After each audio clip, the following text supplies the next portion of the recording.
Pour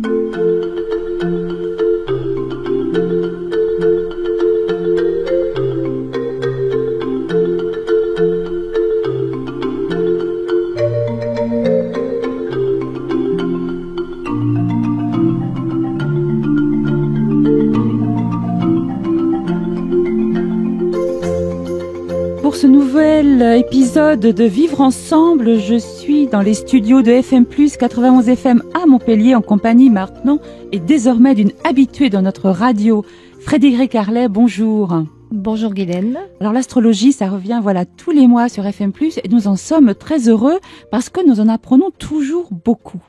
Oui, merci. Alors la dernière fois, nous avions évoqué le mois dernier donc les thèmes astrologiques et pas que. Oui. Thèmes astrologiques, j'ai oublié le reste de l'émission, mais c'était essentiellement ce thème-là. Oui, on avait parlé du thème astral. Astral. Voilà, on avait parlé des différentes techniques que les astrologues se servent pour utiliser l'outil astrologique. En fait. Absolument. Et cette émission est en ligne sur le site internet de la radio. Vous n'avez qu'à vous y reporter. Parce qu'aujourd'hui, nous allons encore un peu plus loin pour aborder la question des transits. Oui, voilà. Alors, donc, je vais vous en dire un peu plus, parce que les transits, ça peut évoquer plein de choses. Oui, on n'est pas dans le ventre, là. On est dans les planètes. On est dans les planètes. Alors, les transits, Frédérique Harlet. Alors, peut-être que je vais revenir juste 2 petites minutes sur le thème astrologique. Le thème astrologique, c'est quelque chose que l'on peut faire en général une fois dans sa vie, qui va nous parler de notre chemin de vie, donc le thème astral de naissance, qui va donc nous parler donc de notre chemin de vie, de nos talents, de nos faiblesses, de nos forces, de nos défis, de tout un tas de choses finalement qui vont pouvoir nous donner une direction dans la vie, mais tout en gardant notre libre arbitre et nos choix. C'est ça, vous avez bien dit que rien n'est gravé dans le marbre. Belle expression. Non, c'est-à-dire que bien sûr on vient avec un potentiel, mais ce potentiel va pouvoir évoluer en fait durant notre vie. Donc c'est à nous de le faire évoluer, et tout le monde ne veut pas forcément faire un travail d'évolution dans sa vie. Donc soit on prend en main notre destinée pour ne plus subir, je dirais, notre vie, soit on reste un peu, sans vouloir faire quoi que ce soit, et donc on reste un peu dans une certaine forme d'ignorance qui va nous mener à plus subir notre destinée, tout simplement, quoi, en fait. Donc le travail d'un astrologue éclairé, on va dire, va donner des indications dans ce sens pour déjà que vous puissiez vous connaître davantage, même très bien en fait, et puis ensuite de pouvoir sortir de schémas récurrents qui datent, je dirais, de l'enfance et même d'avant. Donc c'est aussi un outil donc de connaissance de soi, et c'est un outil d'évolution. C'est un outil qui permet de se prendre en main et de reprendre le contrôle de notre vie. Alors, donc ça, c'est le thème astrologique. Ensuite, nous l'avions vu la fois dernière. Oui, donc on peut... Dans ces grandes lignes, en tout cas. Voilà, dans ces grandes lignes. Après, il y a différents livres qui en parlent. Oui. Et puis, rien ne vaut, je pense, de l'expérimenter soi-même. De l'expérimenter soi-même. Et puis, je parle aussi sur mon site de certaines choses, de l'astrologie, bien sûr, et donc du thème astral. Vous pouvez toujours vous y reporter, c'est astrologievivante.fr. où j'ai aussi toutes les émissions avec vous, Guylaine, sur mon site. Bien, donc le thème astrologique, c'est une chose, et après, on peut faire ce que l'on appelle le thème de l'année, qui va nous éclairer donc sur notre année. Donc là, il y a plusieurs techniques aussi de thèmes de lecture astrologique, et notamment 2 qui reviennent tout le temps, c'est la révolution solaire. On en a évoqué un petit peu la fois passée. Donc la révolution solaire, qui est le thème de l'anniversaire, puisqu'on se base sur le retour du soleil. Vous voyez, donc oui, le retour, vraiment la position du Soleil à notre naissance. À partir de là, on va établir donc ce qu'on appelle une révolution solaire et qui va nous donner un peu le climat de notre année, qui est un petit peu comme un guide pour nous dire, ben voilà, il peut y avoir des événements, il peut y avoir des périodes difficiles, des périodes plus faciles, et de pouvoir appréhender ces périodes d'une façon beaucoup plus sereine et d'y être préparé. Mais encore une fois, c'est tout le temps, c'est pas pour dire l'avenir. C'est juste des rythmes, en fait, des rythmes astrologiques qui sont là et qui viennent nous donner soit des tensions, soit des pressions, soit beaucoup plus de fluidité. Et d'y être préparé, ça nous permet de comprendre et de comprendre ce qui se passe. Parce que moi, j'ai beaucoup de personnes qui me disent « Ah oui, donc c'est comme ça, donc je comprends maintenant pourquoi. Maintenant, je comprends. » Et du coup, en comprenant, ça... comment dire, ça permet de passer le cap, en fait. Ce sont des indications. Ce sont des indications. Alors après, il y a ce que l'on appelle donc les fameux transits planétaires. Donc là, on peut le faire à n'importe quel moment de l'année. On n'est pas obligé d'attendre son anniversaire. Et en général, c'est une technique de lecture astrologique qui va être sur 1 an, 2 ans maximum, parce que finalement, ça ne nous intéresse pas trop de savoir ce qui va se passer dans 3, 4, 5 ans. Ce qui nous intéresse, c'est de savoir le moment présent, quoi, je dirais. Sur lequel on peut éventuellement agir. Voilà, exactement. Donc, les transits vont nous donner plus qu'un climat de l'année. Là, ça va... en fait, il faut déjà que j'explique ce que c'est qu'un transit. S'il vous plaît, voilà. Frédéric. À la naissance, quand vous naissez, il y a c'est comme si on prenait une photo dans le ciel avec les planètes telles qu'elles étaient au moment de votre naissance. C'est ce qu'on appelle le thème astral, le zodiaque, comme une photographie du ciel. Donc, les planètes, elles se trouvent à un certain moment, au moment de votre naissance, elles se trouvent à un certain endroit. D'accord ?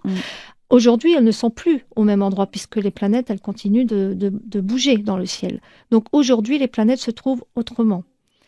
Le Soleil, la Lune, Vénus, Mars, tout ça, ce n'est plus du tout la même position qu'à la naissance.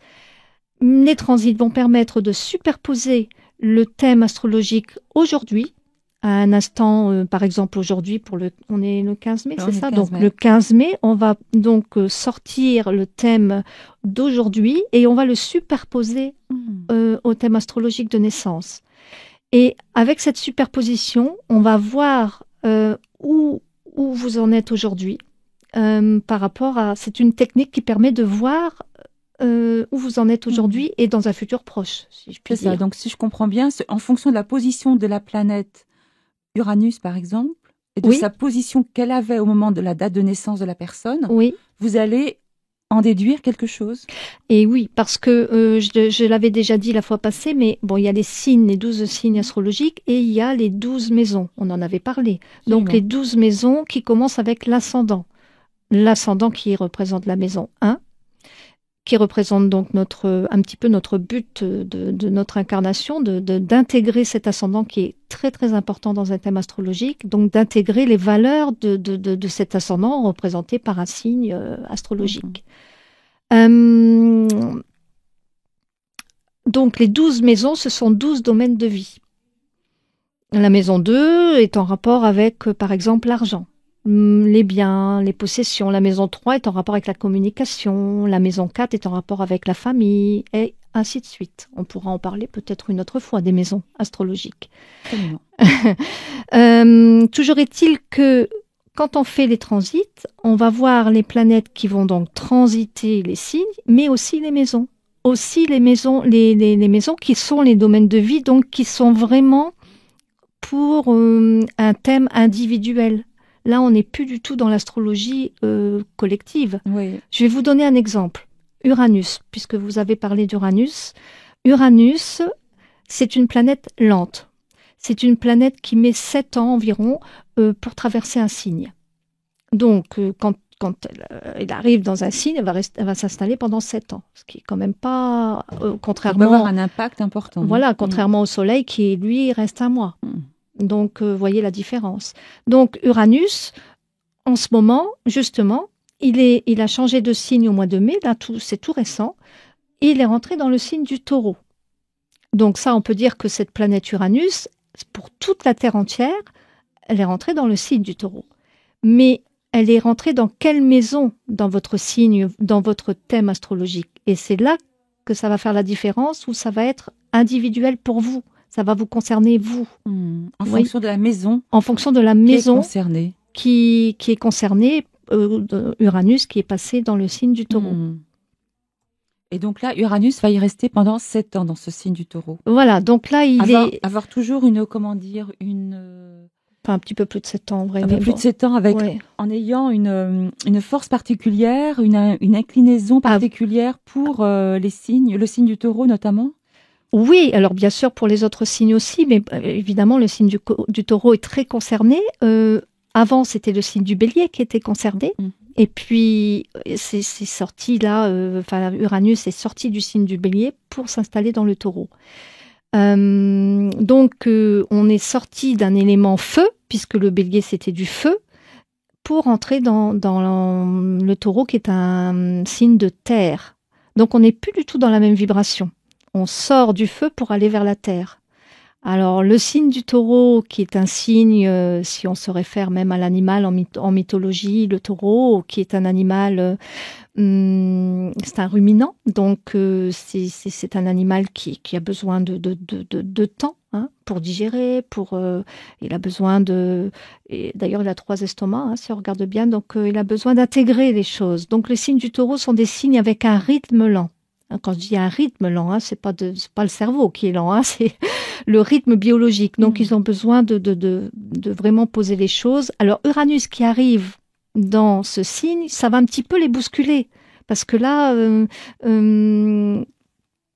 Uranus qui est la planète du renouveau, du changement, de la liberté aussi, qui appartient au signe du Verseau, eh bien, va venir un petit peu bousculer les habitudes du Taureau, qui, lui, est très routinier, parce que le signe du Taureau aime bien la routine, aime bien les habitudes. Il a besoin de ça parce que ça le rassure d'être dans ce fonctionnement-là.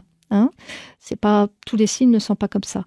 Et donc, Uranus arrivant là, forcément, ça va venir bousculer, je dirais, des habitudes. Donc, ça peut donner une zone d'inconfort, en fait, parce que on va être un petit peu bousculé dans sa routine. Mais c'est aussi bien parce que ça va permettre de rénover, justement de changer des habitudes, de rénover, de partir sur de nouvelles bases. Vous voyez ? Alors, la personne à laquelle vous allez dire cela, est-ce que vous lui conseilleriez, je ne sais pas si vous donnez des conseils, d'en profiter pour faire des changements dans sa vie, par exemple? Après, ça dépend son thème astrologique. Et puis, de toute façon, profiter pour dire qu'il va y avoir des changements dans sa vie. En fait, elle va être devant le fait accompli. C'est même pas conseillé, c'est-à-dire que ça va se passer. Donc, soit ça sera intérieur, soit ça sera vraiment avec des événements extérieurs qui vont venir la bousculer dans sa vie. Mais après, il n'y a pas que les signes du Taureau qui vont être concernés. Parce que tous les signes de terre vont être plus ou moins concernés. Donc le signe de la Vierge, le signe du Capricorne, d'autant plus qu'il y a un aspect particulier avec Saturne qui se trouve dans le Capricorne. Alors, je ne vais pas parler des aspects parce que... c'est encore un autre sujet. C'est un autre sujet, mais on parle de trigone, on parle de carré. Bon, pour les personnes qui ne savent pas, c'est compliqué d'entendre ce vocabulaire. Moi, j'aime dire, une planète parle à une autre planète. Donc là, Uranus parle avec Saturne d'une manière harmonieuse. On va dire ça comme ça. Donc, les signes du Capricorne et les signes de la Vierge vont aussi être concernés par cette planète Uranus qui rentre dans le Taureau. Quand vous dites une planète par une autre planète, c'est un peu difficile à conceptualiser. Alors, à identifier en tout cas. À identifier, donc, alors à ce moment-là, on peut dire qu'elle aspecte une autre planète. C'est-à-dire que dans le ciel, tout est géométrie sacrée. Tout est sous forme de forme. Donc, quand vous regardez la grande ours dans le ciel, il y a une forme. On voit l'espèce de casserole là qui remonte avec les trois autres planètes. Hein. Donc, ces planètes entre elles, finalement, elles forment en tout la Grande Ourse, mais entre elles, elles se parlent. Enfin, il y a les 4 coins du carré. Ah oui, elles communiquent, elles sont reliées. Elles sont reliées, elles sont en interaction les unes avec les autres. D'accord, je vois. Pour former cette forme finale, qui est la Grande Ourse. Vous voyez ? Ouais. Donc, tout dans le ciel est forme et tout est en interaction. Et c'est dans ce sens qu'une planète, quand je dis une planète, parle à une autre planète. Mais si la forme est harmonieuse, voilà. Et si la forme est disharmonieuse, ça va créer une tension, ça va créer un conflit, ça va créer une zone inconfortable, une frustration si on le vit mal. Vous voyez ?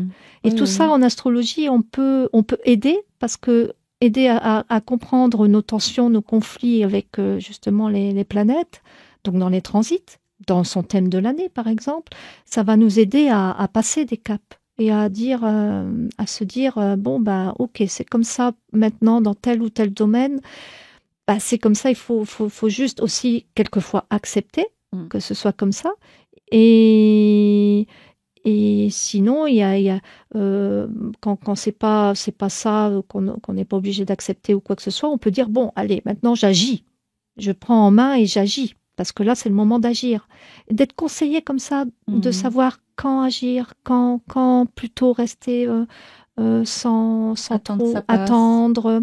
Tout ça fait partie des conseils aussi astrologiques. Oui.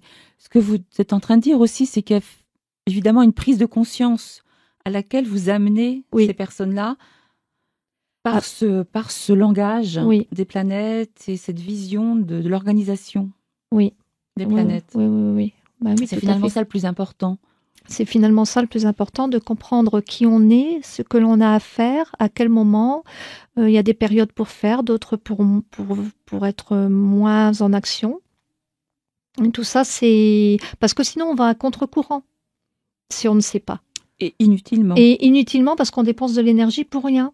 Parce que quelquefois, on s'acharne à vouloir faire quelque chose. C'est pas trop le moment, mais c'est bien de savoir que peut-être on s'acharne alors que 2 mois après, on pourrait le faire d'une manière tout à fait harmonieuse. Beaucoup plus fluide. Voilà. Donc, si on est dans le courant de ces planètes, si on vit avec son rythme biologique, finalement, on va vers beaucoup plus d'harmonie. Ça passe.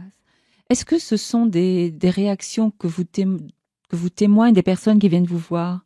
Ah oui. Oui, l'autre fois, une personne qui me dit « Ah oui, je comprends maintenant, c'est normal alors ». Je dis « Oui, c'est normal ce que vous vivez ». Et donc, elle comprend, donc elle repart toute ragaillardie, je dirais, parce qu'autrement, ça l'inquiétait, ça la rassurait pas, ce qui lui arrivait. Elle pouvait donner une explication. Et donc, du coup, là, en donnant une explication astrologique, ça permet de comprendre. Est-ce que cette question des transits, vous avez des choses de plus à apporter? Oui, des transits, on peut... l'histoire des maisons que je vous parlais, donc les domaines de vie. Donc, toutes les planètes, souvent, quand les personnes viennent me voir, c'est parce que, justement, il n'y a pas de hasard. Et donc, il y a souvent justement des transits importants. Et donc, quelquefois, il y en a 2, 3, 4, 5. Donc, on parle de ces transits-là.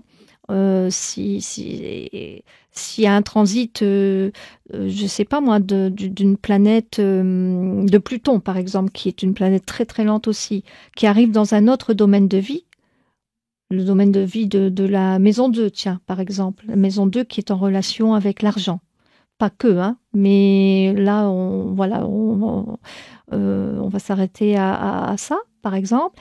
Bien, évidemment, un Pluton qui va rentrer en maison 2, ça va être pour des années, mais vraiment des années. Donc, il va falloir... Plus que 7 ans même? Oui. Enfin, ça dépend de la maison, la grandeur de la maison. Ça, non, je dis des bêtises. Parce que les maisons, elles peuvent être... elles sont inégales, pas comme les signes, en fait, dans l'astrologie occidentale, en tout cas. Et donc... mais c'est quand même plusieurs années, en tout cas, de toute façon, un transit de Pluton. Ça va réveiller le domaine, justement, de la relation à l'argent. Ça va créer cette notion de... Donc là, on va en parler pendant tout un temps. parce qu'il va falloir s'acclimater à une nouvelle forme d'énergie par rapport à ça. Ça peut donner des angoisses, ça peut donner des inquiétudes, ça peut donner des revers. On a une société, puis tout d'un coup, on peut avoir un revers. C'est pas une obligation, attention, hein.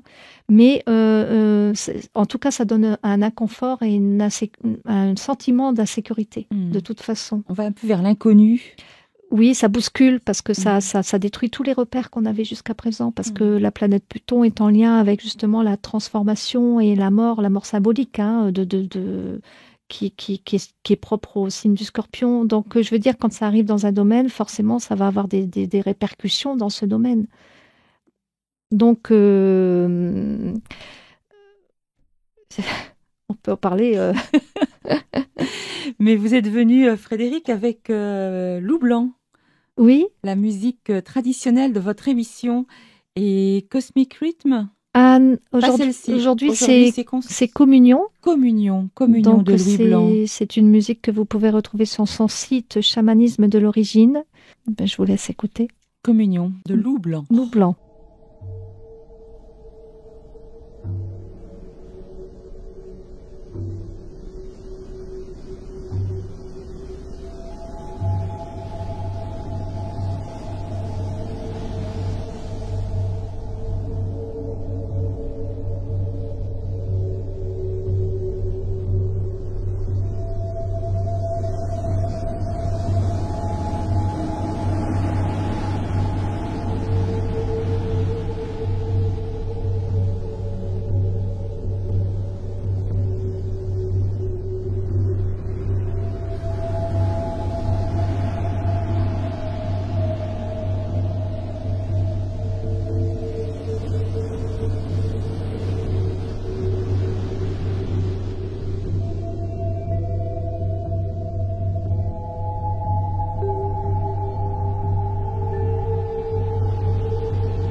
Avec une musique chamanique de Loup Blanc, nous sommes en compagnie de Frédéric Harlet pour l'astrologie vivante. Frédéric, nous venons d'évoquer, vous venez de nous présenter ce qu'étaient les transits, leur installation dans des planètes ou des maisons. Est-ce que ces principes-là, vous les évoquez rapidement dans des ateliers que vous organisez? Ou est-ce que c'est vraiment des choses qui sont particulières dans des entretiens personnels? Comment ça se passe? Comment est-ce que vous évoquez ça? Ce que l'on vient d'évoquer là, c'est plutôt en entretien individuel. Par contre, dans les ateliers que j'anime, ça va être des sujets, des ateliers à thème. Cette année, c'était des ateliers avec une planète tous les mois différente, qui est en lien avec le signe astrologique en cours. Donc le dernier, c'était c'était la planète Vénus, qui est régie par le signe du Taureau. Et le prochain atelier qui aura lieu le 16 juin, un samedi, qui dure toute une journée, de 10h à 17h, où là vraiment on est en immersion totale, sera en lien avec la planète Mercure et le signe du Gémeaux. Donc, bien sûr, tout le monde peut participer. Il ne faut pas être du signe du Gémeaux pour participer à l'atelier, mais pas montrer sa carte d'identité, non, son année de naissance, son mois de naissance. Voilà, parce que la planète Mercure, tout le monde a la planète Mercure dans son thème astrologique qui se situe quelque part. Et donc, avec je prends les thèmes astrologiques de tout le monde, et ça va être sur la base des thèmes astrologiques. Donc, on regarde la position de Mercure, on parle de Mercure. Je parle un peu de la mythologie, de Mercure en général, et puis ensuite on va aller voir Mercure dans chaque thème, et Mercure qui est en lien avec la communication, les échanges, sa façon de communiquer sous toutes ses formes, que ce soit par la prise de parole, que ce soit par l'écriture, que ce soit nos facultés en fait. On comprend de quelle manière on communique. Donc, du coup, ça a un impact sur notre vie relationnelle, bien évidemment. Et puis, Mercure, c'est aussi l'adaptabilité. Comment on s'adapte au monde, comment on s'adapte à l'autre. C'est la souplesse, donc on peut voir si on a certaines formes de rigidité. Enfin, tout ça, on le voit dans le thème donc de chaque participant durant cette journée. Et ensuite, surtout en astrologie vivante, c'est qu'après, il y a, en deuxième partie, donc, il y a le soin individuel en astrologie vivante. C'est collectif, mais en fait, c'est individuel aussi. Donc, chacun reçoit un soin individuel en astrologie vivante. Donc, je peux réévoquer rapidement ce que c'est. C'est un concept que j'ai mis en place il y a une dizaine d'années. Et ce concept, le support, en fait, de cette nouvelle approche de l'astrologie, qui est une approche thérapeutique et chamanique en même temps, ce support, c'est en fait votre thème astrologique de naissance. Grandeur nature, vous allez au centre du mandala, de votre mandala astrologique de naissance, et à ce moment-là, je mets les planètes telles qu'elles étaient au moment de votre naissance. Donc, vous vous retrouvez dans votre champ originel. Et à partir de ce moment-là, vous allez recevoir un soin par les planètes. Et durant cette journée, je vous accompagne pour vous connecter à la planète Mercure, bien entendu, puisque c'est le sujet de l'atelier.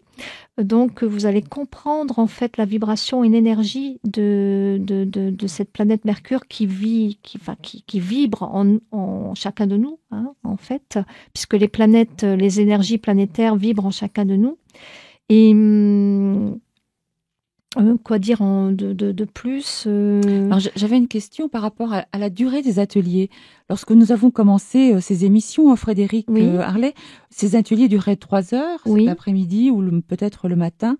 Et là, ils sont passés à une journée. Alors, à quoi c'est dû ce changement ? Eh bien, c'est parce que ça plaît. Donc, j'ai un petit peu plus de monde maintenant dans ces ateliers, puisqu'il faut savoir que j'ai mis ça en place qu'au mois de septembre. Donc, il faut aussi le temps que ça se mette en place. Et donc, là, on est des groupes un petit peu plus importants. Donc, chacun a vraiment le temps de... Et puis, il y a aussi beaucoup de questions dans ces ateliers. Donc, moi, il faut, pour pouvoir répondre aux questions, pouvoir se mettre plus en immersion, j'ai besoin de plus de temps aussi pour faire l'atelier. Parce qu'autrement, 3 heures, j'ai remarqué que c'était trop court. Donc là, vraiment en immersion, ce sera le premier qui va durer une journée, mais j'ai déjà quand même un petit groupe là maintenant. Donc vous accueillez un maximum de combien de personnes ? Oh, ça sera 10-12, pas plus. Et donc il y a une coupure pour le déjeuner quand même ? Voilà, il y a une coupure pour le déjeuner avec un petit repas tiré du sac en commun. Et puis c'est vraiment très convivial dans une salle à Montpellier. Vers Occitanie. Et puis bon, c'est la particularité de cet atelier, c'est qu'on parle de l'astrologie, donc d'une manière théorique et pratique quand même, puisque c'est intéressant, chacun repart avec des informations qui s'enrichissent. On s'enrichit finalement de son thème astrologique, mais surtout la particularité, c'est ce soin en astrologie vivante qui permet d'harmoniser, je dirais, la relation avec ces planètes. Enfin, avec ces planètes, c'est pas nos planètes, mais d'harmoniser les énergies planétaires entre elles. Qui sont là présentes en nous, au moment de notre naissance et encore aujourd'hui. Donc, c'est de pouvoir justement libérer des mémoires qui sont dans notre passé, qui soit un potentiel positif, un potentiel comme un talent caché, parce qu'on en a tous, et qu'on n'a pas exploité. Donc, il y a des potentiels qui émergent, ou alors de régler aussi des situations, de gagner en confiance, de restaurer une image de soi. Ça travaille beaucoup sur l'image de soi, beaucoup sur la confiance, sur la force. On ressort avec beaucoup plus de force. Ça travaille beaucoup sur l'enracinement. Et on a beaucoup, là après c'est les témoignages des personnes, mais beaucoup de prise de conscience, beaucoup de compréhension. Et c'est un soin qui permet de libérer beaucoup de choses de notre passé. Alors, Frédéric Harlet, pour expérimenter cela, ou peut-être le revivre pour des personnes qui l'ont vécu dans un format de 3 heures, par exemple, et qui aimeraient l'expérimenter sur une journée entière, rendez-vous samedi 16 juin. Voilà, samedi 16 juin. Il y aura aussi un autre atelier le dimanche 8 juillet, toujours à Montpellier. Et vous pouvez retrouver les informations sur mon site astrologievivante.fr. Merci Frédéric. Merci Guylaine. Au revoir. Au revoir.